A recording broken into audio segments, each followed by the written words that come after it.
ओम नमः शिवाय दोस्तों। 84 महादेव के क्रम में आज हम श्रवण करेंगे 62 व 77/84 की कथा।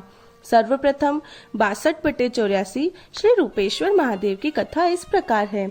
प्राचीन काल में एक राजा थे पद्य। वे महापराक्रमी थे। एक बार राजा अपनी सेना के साथ शिकार करने के लिए वन में गए। वहां एक मृग का पीछा करते हुए दूसरे वन में पहुंच गए। प्यास से व्याकुल राजा एक आश्रम पहुंचे तो वहां एक कन्या सामने आई।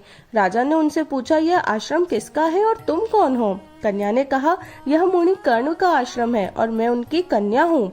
कन्या के रूप पर मोहित होकर राजा ने उनसे विवाह का प्रस्ताव किया।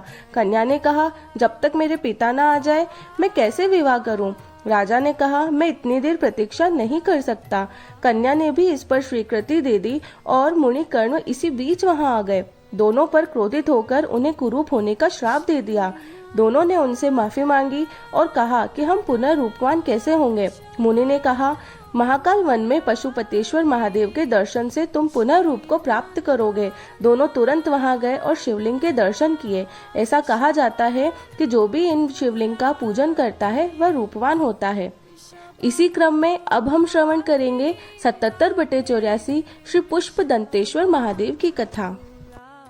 काफी समय पहले एक ब्राह्मण था तिमी। उसके कोई पुत्र नहीं था। उसने कई प्रकार से भगवान को प्रसन्न किया और इस प्रकार 12 वर्ष बीत गए। एक दिन माता पार्वती ने भगवान शंकर से कहा कि यह ब्राह्मण कई वर्षों से आपकी आराधना कर रहा है, कृपा कर इसकी भी कामना की पूर्ति करो।